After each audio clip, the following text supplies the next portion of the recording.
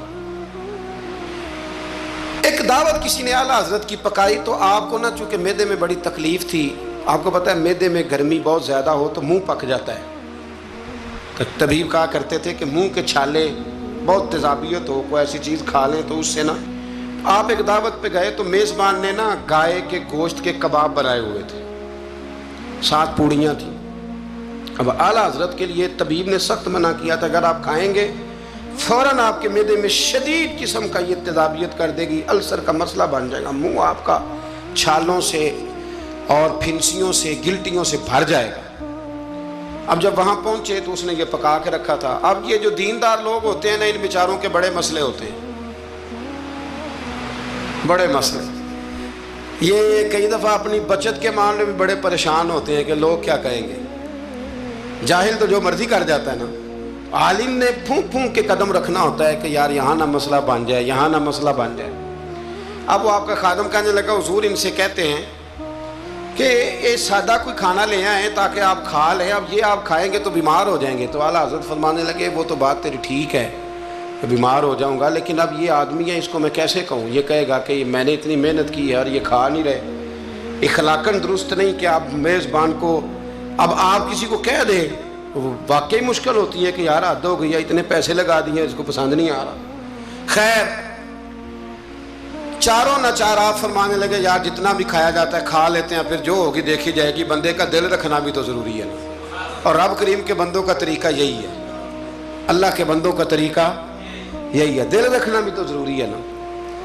اعلیٰ حضرت نے نا وہ پوڑی بھی کھا لی، کباب بھی کھا لیا، جا کے گھر آ کے رات کو لیٹے، سویرے اٹھے تو منہ سارا چھالوں سے بھر گیا، کیونکہ طبیب نے منع کیا ہوا تھا۔ اتنا بھر گیا کہ بولا بھی نہیں جاتا، منہ کھولا بھی نہیں جاتا، شدید مشکل ہے، کیا کریں؟ آپ کے بھائی مولانا حسن رضا صاحب رحمۃ اللہ علیہ نا ایک طبیب کو لائے، بڑے سیانے کو، اس نے آتے ہی کہا ان کو تو طاعون ہو گیا۔ اعلیٰ حضرت فرمانے لگے تو جھوٹ بولتا ہے اور تیری حکمت بھی جھوٹ بولتی ہے، مجھے طاعون نہیں ہو سکتا۔ اس نے کہا جناب وہی گلٹنگ ہے۔ فرمانے لگے تو جھوٹ بولتا ہے اس لیے کہ میں نے طاعون والے مریض کو دیکھ کے وہ دعا پڑھ لی تھی جو میرے نبی نے سکھائی ہے۔ تو طبیب کی بات غلط ہو سکتی ہے، میرے حبیب کی غلط نہیں ہو سکتی، حبیب کی بات غلط ہو سکتی۔ فرمایا وہ کہنے لگا جی وہی ہے، تو آپ فرمانے لگے طبیب جھوٹا ثابت ہوگا اور حبیب کی بات کو اللہ سچ ثابت کرے گا، یہ ہو ہی نہیں سکتا، میں نے دعا پڑھ لی تھی، یہ کیسے ہو سکتا ہے؟ یہ یقین کامل ہے۔ یہ کیا ہے بولیے؟ علامہ اقبال کہا کرتے تھے یاد رکھو غلامی سے بدتر ہے بے یقینی، غلامی سے بدتر ہے بے یقین نہیں، یقین کامل، پیر کامل کہ یقین کامل؟ حالانکہ دونوں کوئی کامل ہونا چاہیے، پر یقین کامل بڑا نفع دیتا ہے۔ یقین کامل ہے، آپ یقین کریں۔ ایک درویش کی میں بات پڑھ رہا تھا تو وہ کہیں مرید ہو گئے، تو اتنے یہاں نا پیری مریدی بڑی کچی ہوتی ہے، ہو بھی سکتا ہے، پوچھ بھی لیتے ہیں کہ ایسا نہیں، مرید ہو گئے تو کسی نے ان کو کہا کہ سچی بات یہ ہے کہ بندہ کامل نہیں۔ فرمانے لگے نہیں کامل تو میں نے پکڑ لیا، میں نے رب سے کہنا اسے کامل کہا، کیونکہ میرا سارا کچھ یہی ہے۔ ختم ہو گئی بات، ایک در پھڑیے تو محکم پھڑیے، ایک دئی ہو کے مریے، اللہ کر دے گا کامل، ختم ہو گئی بات۔ یہ کیا بات ہوئی؟ کچی کچی باتیں کرنا، کچی کچی اور عقل کے گھوڑے دوڑانا، بس جس سے لگا لی پھر اس سے پکی لگا لی۔ یہ آپ جہالت سے، وہ اعظم چشتی کہتا ہے لگا جدوں بازار ازلدا تے لوکی چوراں وانگ سدائے، کسے نے لٹ لئی علم دی دولت تے کسے ہاسے چولی پائے، اعظم ویخ جہالت ساڈی اسی عشق خرید لے آئے، ایک جہالت ساڈی اسی۔ اور ایک شعر اور بڑا کمال ہے اس کا، چلو آ گیا ہے، اعلیٰ حضرت کا موضوع ہے نا تو مجھے بھی بڑا ہی مزہ آ رہا ہے۔ تو وہ کہتے ہیں کہ کسے دے سر دستار امامت اس علم پڑھاون سکھیا ہے، تو کسے نے پہنے فقر دا چوغا اس زہد کماون سکھیا ہے، اعظم ویخ مقدر ساڈا اساں یار مناون سکھیا ہے، ویخنا مقدر ساڈا اساں پکا پروگرام بنایا ہے، ویخ مقدر ساڈا اساں یار مناون سکھیا ہے، تے سانوے دی بڑی جاچ ہے، اساں یار نہیں سمجھ آئی بات کی؟ ایسا یار مناون صحابہ کو پتہ ہوتا تھا کہ حضور کو منانا کیسے، وہ بندہ ڈھونڈ کے لے آتے تھے، انہیں پتہ تھا یہ کیسے مانیں گے۔ اعلیٰ حضرت فرمانے لگے کہ طبیب کی بات غلط ہو سکتی ہے، حبیب کی بات غلط ہو سکتی، مجھے تعاون نہیں ہو سکتا، سوال ہی نہیں پیدا ہوتا۔ وہ حکیم ناراض ہو گیا، وہ ہوتا نا ڈاکٹر صاحب بگڑ جاتے ہیں کہ میرا مطلب یہ کیسے ہو گیا۔ صرف ایک عالم ہے بیچارہ، اس کو سارے کہہ لیتے ہیں کہ تو غلط چل رہا ہے، ورنہ ڈاکٹر کے نسخے کے خلاف آپ بات کر سکتے؟ وہ کہتا ہے ڈاکٹر میں ہوں کہ تو ہے۔ تو وہ طبیب صاحب ناراض ہو کے چلے گئے۔ کچھ لوگ جو تھے ساتھ وہ بھی کہنے لگے کہ طبیب تو بہت بڑا تھا، پر چلو یہ کہتے ہیں مجھے نہیں ہے تو نہیں، اب سارے لوگ مانتے ہیں کہ تعاون ہے۔ رات کو نا ایک شاگرد اعلیٰ حضرت کے کان میں کہنے لگا حضور تھوڑا سا وہ میں نے بھی پڑھا ہے کہ مشورہ دوں، فرمایا دو۔ کہنے لگا جی مسواک کریں آپ، تھوڑا سا منہ کھول جائے گا، اور پھر کالی مرچ پیس کے نا تھوڑی منہ میں ڈالیں، مجھے لگتا ہے کہ مسئلہ حل ہو جائے گا۔ فرمانے لگے تو میرا مخلص ہے، تو جو کہہ رہا ہے مجھے بھی اس میں بہتری لگ رہی ہے۔ وہ ایک مسواک لایا، فرمایا یہ میرے نبی کی سنت ہے۔ تھوڑی سی مشکل سے مسواک کی اور پھر مرچیں نا کالی مرچیں پسی ہوئی منہ میں ڈالیں۔ آدھے گھنٹے کے بعد ایک قے آئی اور اندر نہ سارا خون جو مسوڑوں میں تھا اور جو سارا جمع ہوا تھا باہر آ گیا۔ اعلیٰ حضرت رحمت اللہ علیہ فرمانے لگے بلا کے لاؤ اس طبیب کو۔ وہ کہتا تھا منہ کھول نہیں سکتا، گلٹیاں بن گئے، اسے بلا کے لاؤ، پہلے میں اسے اللہ کا قرآن سناؤں گا، پھر محمد عربی کی نعت سناؤں گا، میں بتاؤں گا کہ میرا منہ کھلا ہے کہ نہیں کھلا۔ بلا کے لاؤ، میرا یقین کامل ہے کہ حضور نے جو فرما دیا ہے اس سے بات آگے پیچھے ہو سکتی، یہ کمال۔ اور پھر علم کمال تھا، یقین کمال تھا، تو عمل بھی کمال تھا، عمل بھی کمال، عمل اعلیٰ حضرت نے پایا تھا، کمال کا عمل تھا، کمال۔ دیکھیں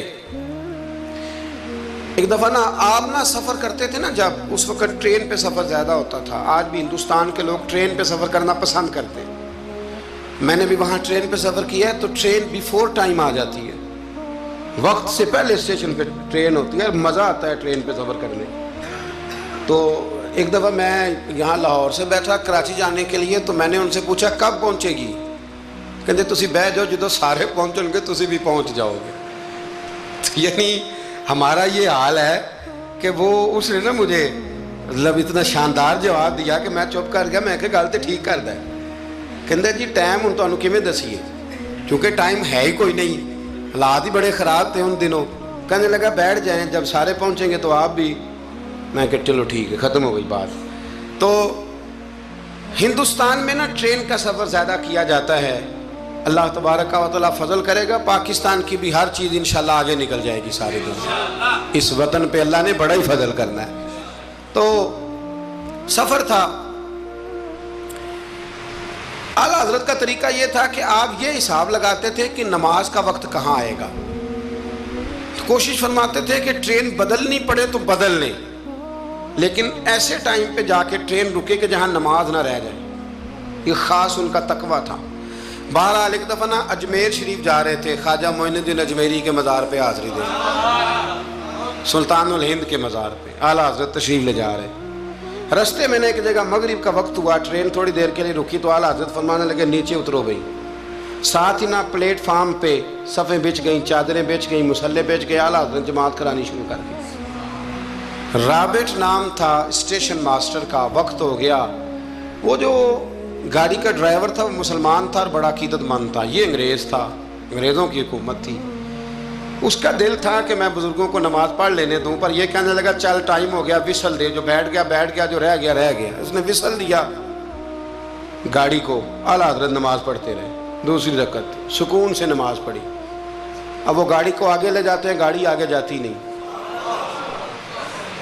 آگے لے جاتے ہیں جاتی نہیں۔ وہ رابٹ جو تھا وہ کہنے لگا اس کو، ڈرائیور کو چلاتا کیوں نہیں؟ کہنے لگا چال ہی نہیں رہی، انجن میں مسئلہ ہو گیا ہے۔